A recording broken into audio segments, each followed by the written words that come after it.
build my gallows and build them high. Makes a long time climbing before I die. Hello everybody, welcome to Shortbangers. I'm Matty. I'm Colin. How you doing, mate? I'm doing alright, mate. Aye, how are you? Alright, I'm waiting on a cup of tea getting delivered to me, actually. Are you? So if the door goes in the background, you'll see. Who's bringing it in? Wee in? It's the wee in, aye. Well, it should be the wee in, but she'll probably try and get out yet. What they're like, 12-year-old, maybe 13.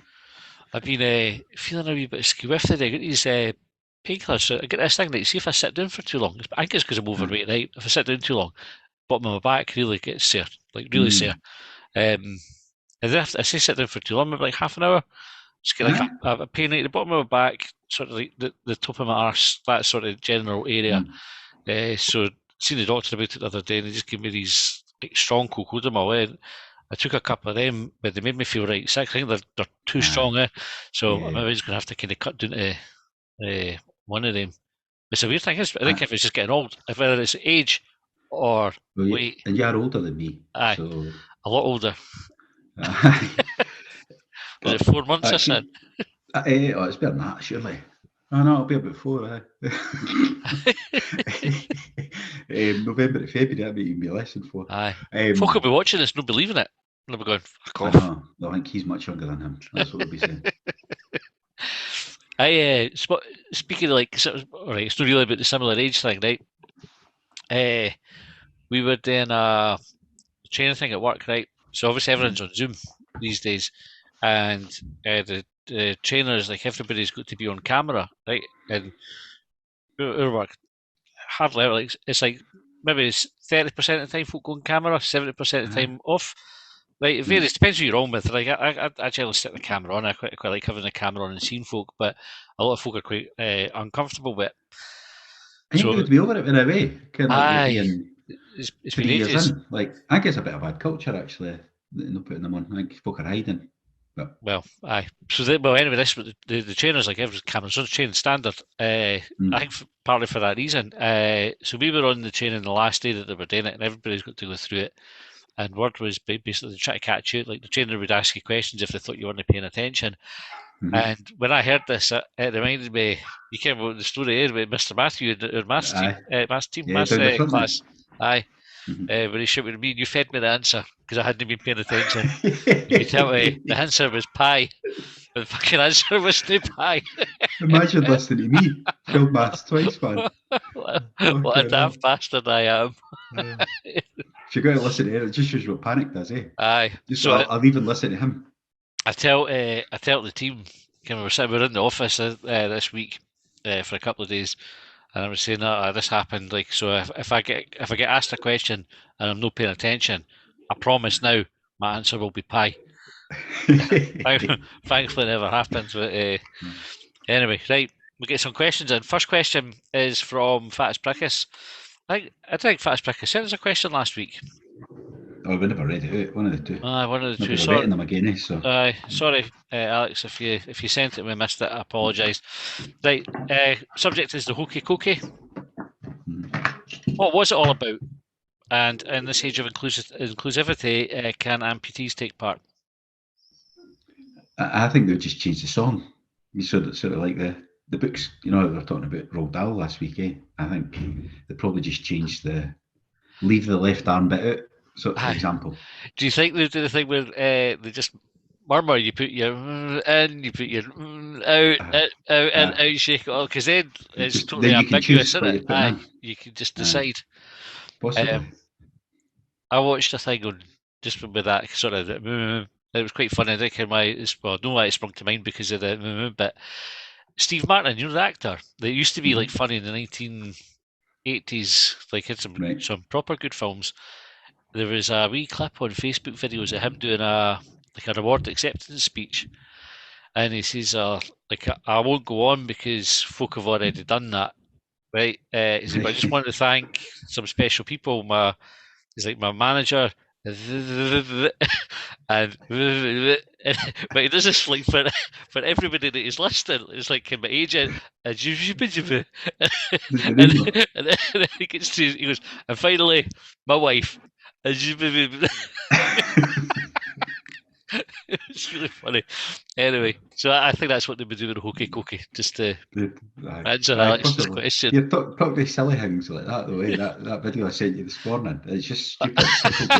But the one about the bridge in Glasgow, I don't know if anybody that's listening's seen it, but I think if you want to give the spoiler alert for it. I don't care if I want to or no, but I don't know how they would find it if not. Well, we could just share it. Just share it, aye. Just tell it. It's no.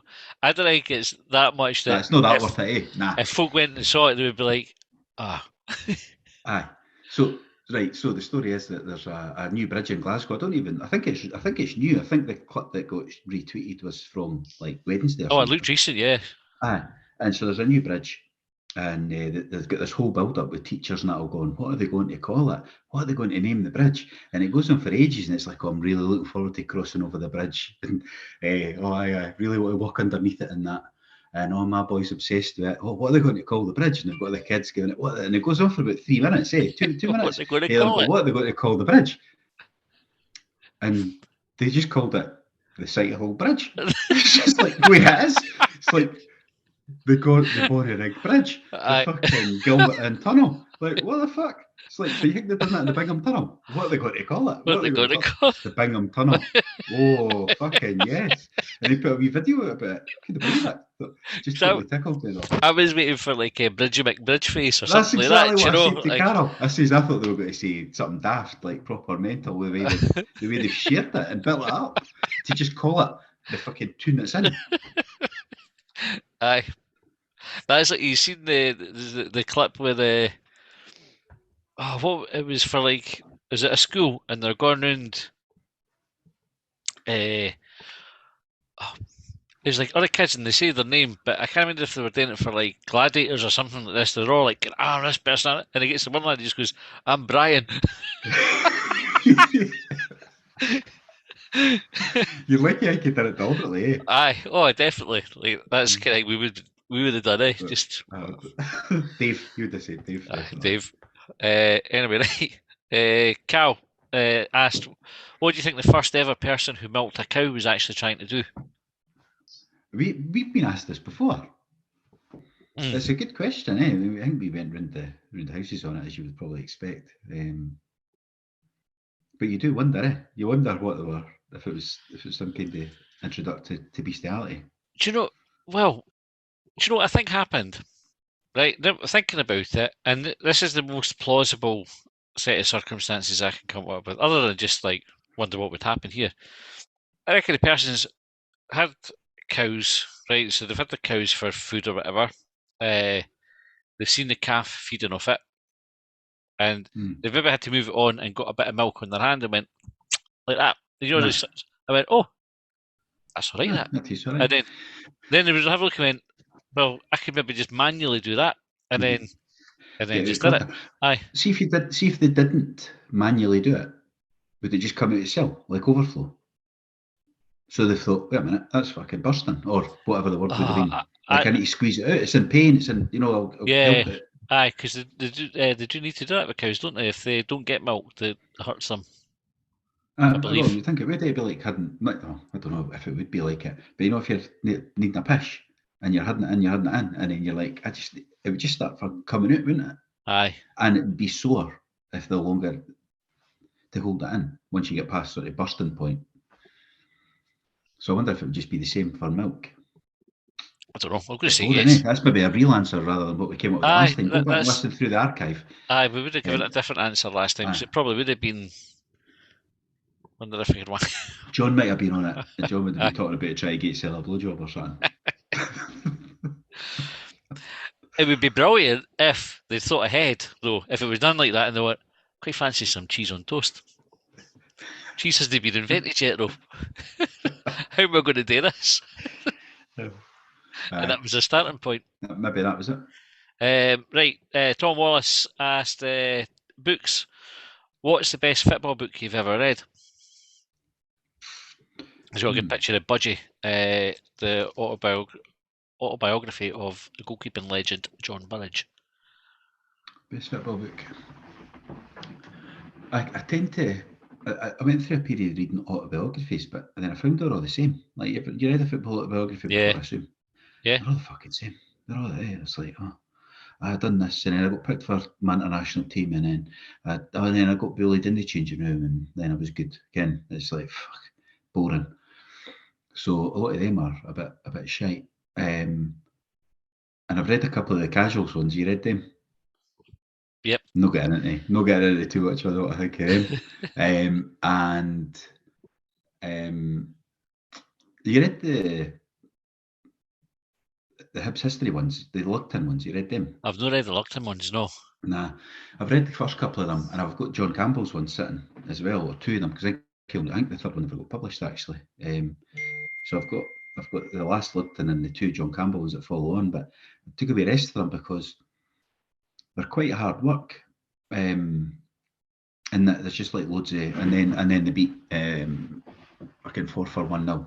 And then this happened, and then they played Hearts again. You know what I mean? And it's like it's just like I get it, but I was thinking it'd be a lot more on the history, like rather than just the played Hearts at fucking Powder Hall. Aye, so maybe like what was going on with the club at the time, rather than just kind of and there is a bit of that in it, games. Aye, but it's totally interspersed. I found it quite a hard read, so I read the first two and I've rested them and I've never got back to them.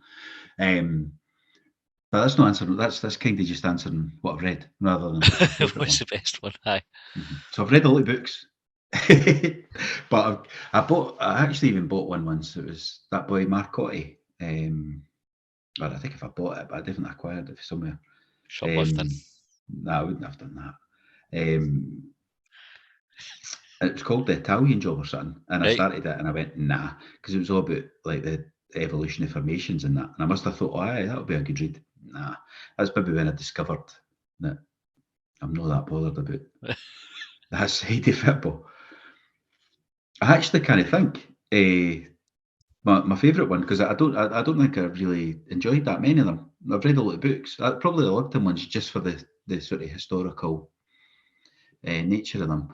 But as I say, they're quite a tough read. But then I suppose a lot of good books are a hard read, eh? Aye. Well, I always think the best books aren't that hard to read. You get like into them and you don't notice it's difficult. I know. But the sort of classics, or whatever you want to call them, eh? They're kind of overrated. Mm-hmm. A lot of them. I've not read any of them, so I don't know if they're classic or not. Aye. The autobiographies, and if anybody's listened to Top Flight Time Machine, which we've talked about before, the Roy Keane Odyssey on that is fucking hilarious. That's better than the book. Aye, it totally takes the book. I've read the book. Aye, so have I. It took the book to another level, didn't it, really? The one I was going to pick out there for a football book was Fever Pitch, the Nick Hornby. I don't know if you've ever read that. I read it. Seen the film. I read it in my late teens, probably. But that was good. I thought that kind of captured what it's like to be a football fan quite nicely. Same with you, the autobiographies tend to be quite bland. Yeah. Oh, they're boring. Just boring. They're all the same as well.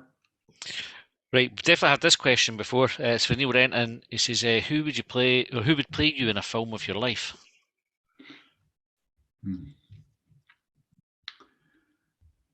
Have you got an answer for this? What did they say the last time? Can you remember? I can't remember. One of us definitely said Denzel Washington or something like that. Like for I think it might have been John that said that, or Brian if he was on. Was it that one? Aye.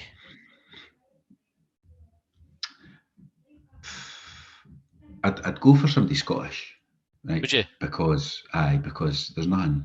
Well, there's stuff worse in it, but one of the worst things is an actor trying to put on a Scottish accent and being shite at. That irritates me. That's one of my other irritations. Many on the list. So a Scottish actor that's still alive. I was tempted with Robbie Coltrane, but I think he died, didn't he? He did. So I probably wouldn't do that good a job at it. I can't think of a Scottish actor. Ewan McGregor. We'll go Ewan McGregor. Scottish. East Coastish. I wouldn't want a Ouija doing it. Not because I've nothing against Ouija's, just the accent. It's apart from that. I've nothing against Ouija's. I'm not so bothered about that. The accent stuff. I would just need to be somebody with white hair, really. So you can maybe resurrect Steve Martin's career. You could do it. Steve, see if he can be funny again. See as I gave him a name drop earlier on. Tag him in. See if we can get him on one of the weeks off. I don't even care if he's still making movies. Like when the last film that what was he? Was he in like he was in a wedding one, eh? What was the wedding one about a wedding? Was it Father of the Bride, and he was Planes, Trains and Automobile, My Two Brains, The Man with Two Brains, The Jerk. Like, have you seen those? These are like they're good movies. Like I don't know what happened to Steve Martin. The Planes, Trains. He might be in some scandal. Maybe that's why. Aye, because it's weird that somebody would have like a good career and then just like all of a sudden would be totally gone. He was in the what was the sort of the Mexican cowboy one that he was in by I was like the Three Amigos or something. I can't remember the name of the. Maybe just made it. Films, mate. He maybe just made a couple of shite ones and then folk just got fed up him. Because it has been churning them out. Just having a look, actually, he's been churning them out fairly consistently. Sorry, Steve, if you're listening. Right, well, seeing as he's still working, and I'll get his. He can do it. Right. Charlie Mulgrew thinks he made that up. Topic is WhatsApp. Given the Hancock WhatsApp leak, are there any WhatsApps you've sent which would instantly destroy your career? And can you 100% trust who you send them to not leak them? Oh, I'm sure there would be something over the years, especially. I think I'm a bit more woke in that now, but even then, I'm pretty wary of what I do like. But I think to answer the question, probably yes, but also yes. There's only a couple of people or groups I would trust. Aye. To put something in, like your one we're in, we're all pals from school. We've known each other since we were 12, 11-year-old or younger. Some of us. So fine with that. Trust that. One of them's now my brother-in-law. So that's like a whole fucking family thing if anything was to happen there. And that's my other brother-in-law as well, and that's probably about it. That's as far as I would stray. I'm an old man. That's about as far as I would go. There's definitely like you can just select.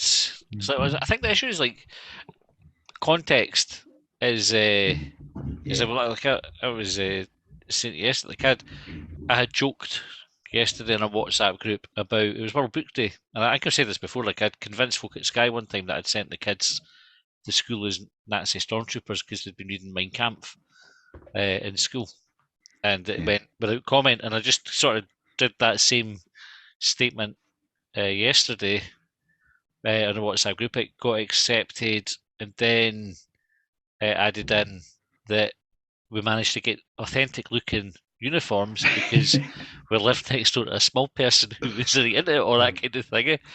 Right. So I had to kind of clear it up this morning just to say that. Did you have to go back and just make sure? But the thing is, that could be captured and screenshotted. And that's it. And that's it out of context. So folk will go, "Oh, look what he did," and I didn't do it. So I tend to find that stuff that I receive is the stuff that I'd be like, "Oh fucking hell!" Somebody went through my phone because you're sort of complicit in that, having received it. Although you're all you've done is receive it, and it's like. Is the expectation now that if you receive it, that's not enough for you to be blameless? You actually would have to go and say, "You've sent me that." Going to know, which I've said that on WhatsApp groups before, though. It's just to say, "Can we just mind no sending that?" Stuff. It's one of them. You totally dragged in it all, eh? Aye. Like I'm sure the boy with Malky Mackay was up to his knees in it. I don't know why I said up to his knees in it. But when up to his neck about the other thing, the boy, who was it? Was it an agent? His agent or something? Like I think it was his agent. I don't think he said anything, but he was getting dragged through his name was getting printed at the time as well. Aye. And you think, well, he's got by association. That would piss you off, eh? You'd be raging. Aye. Imagine you'd be spending your whole, like however long in the next however many years, you'd be saying, "Hi, I just received it." And folk folk would hear that I part know. away, they'd just be like, "You're a racist" or whatever. Who's to say? Right? Was it his agent in the Senate? Maybe Malcolm Mackay just received them. No, it was definitely Malcolm Mackay. No, he definitely sent them. Aye, Mhm. he definitely did. What do you make of that? The WhatsApp stuff with Hancock. It's well, come on. I think we've said it on here before, or maybe on Longbangers, that because the journalists are getting their sell up to 90 about her releasing the WhatsApps because they should always protect a source. But we've said before, fuck that. Like if you've got something, like they should, Aye. But she's got a bad name, but it seems like she's coming out in a bad way. But it was them that were being cunts. But you can why that is though, is because of who the target is, and they'll circle the wagons. They'll be like, "Fuck, we might be involved in these WhatsApp," because a lot of them will be. Like Osborne was, wasn't he? So rather than going, Hancock's fucked up here, they'll go attack her, make it about her. She's the easy target in it, and so it just changes the narrative. That's supposed to be the rules, I guess. But I mean, you're right. That's how they would. Because then you wouldn't then tell her anything again, would you? That's a simple fact. Although you say that, but she's done it before, apparently. Has she? She's released her source before. I can't remember. I read it in the Guardian yesterday. The boy John Crace that's in the Guardian that does the political column. He was hammering her, and he's not a Tory in any way. So is there no difference? So you didn't reveal your source, but this one, the source was known, like because she wrote his book, so it was the material that was contentious. But apparently she had signed an NDA and everything for it, and still public interest trumps that other thing, doesn't it? I think the funnier bit is that she works for the News International, and she gave it to the Telegraph, and they're sitting going, "Top TV pay your salary, you write a column in the Times, and you fucking gave it to the Telegraph. What are you fucking doing?" I wonder if she went to the Times first, and they said no, maybe yeah. But they're not happy about it. Apparently, because they could have been put in the Sun. It might have suited the Sun more as well. They could take the tabloid nature of it. But it's fucking paying her a wage. She's went, I'll just go. It's like the Royal Bank, work for the Royal Bank of Scotland and nipping into the bank and having your the Royal Bank of Scotland wouldn't pay your salary. I think you're going this into a Bank of Scotland account. I think you would have to. You used to have to have a staff account. Yeah. Like, so I think it's quite the same, but you know what I mean? It's fucking mental. They must have just paid her a load of money that the Times only got to give her because she's already salaried. Aye. What I laughed about, she says that on the night that it was coming out, Hancock had messaged her with like a threat. She says like there was like 20 past 1 in the morning and got a threat on WhatsApp.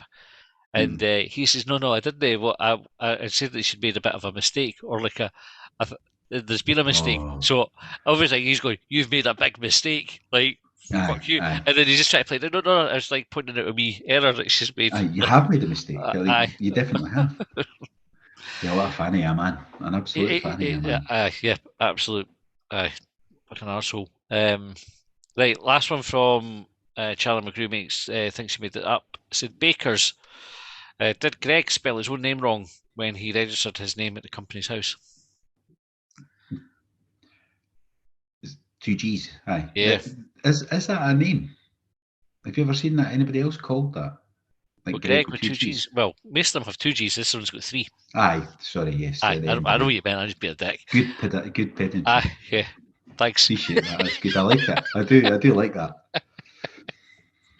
I prefer to be the one doing the pedantry and being on the receiving end of it. However, I'll accept appreciate it. Greg's one of these names that's got too many different spellings in it.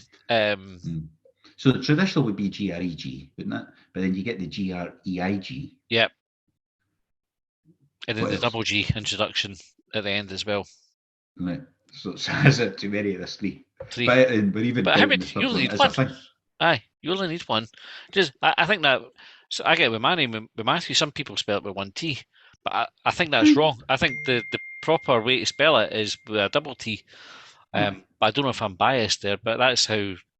It's a biblical name. It's the best of Matthew with 1 T. With 1 T, that. So that's a spelling mistake. Some people did. I always think like do your kid a favour and just give him, if you give him a name, which you have to do, make it easy to spell. So if they say, what's your name? And they say their name, everybody goes, right, got that. Aye. And it's I right. think it's mad that. And they don't have to correct it or anything like that. Just, you don't have to be quirky or that. Just, like, Greg, Greg. Aye. Right, fine. Good. I don't understand the madness of calling folk calling their kids mental names like. I just didn't. It's like, they're going through their life spelling their name. Aye. Like, constantly. All the time. Stephen, pick one. Is it PH or a V? Right, pick one. And that's it. Ewan. Yeah. Just pick one. Like that. Make it easy for everybody. Ian is a good example. Because Ian's like a short name as well. Doesn't need elaborated on, just keep it short. So I'm sure the name Ian as well, not only does it get spelt with IAN, it's also some folk get called John or something. My uncle Ian gets that. He lives in Scunthorpe, and if we go down to visit, his pals not call him John. His name's Ian. Spelt IAN. Yeah. It's like John. What the fuck? How did that happen? Mad. Aye. Right, anyway, that's the time for the episode. Good questions this week, folks. A particular praise to everybody for including categories this week. I want to talk about bus etiquette as my category on the next one because I've just remembered something. Oh, yeah, beauty. Right. That's something to subscribe for, I suppose. Yeah, we'll kick off with that. Right, so if you want to subscribe, and thanks to the new subscribers who joined this week as well, which is nice to see, you can go to our Twitter profile. There's a wee link there. If you're not on Twitter, it's longbangers.hubwave.net is the website address to go to, and you can sign up there. It's been a long time since I said that. I couldn't remember if that was the right address, but it's longbangers.hubwave.net, £3 a month, and you get all the extra content, and you get the episodes early as well, unless we record them late as we're doing today. But anyway, sorry about that. Right, thanks for questions, thanks for tuning in, and we'll see you next time. Well, they trailed me down when I broke free. I drank all the whiskey in Tennessee.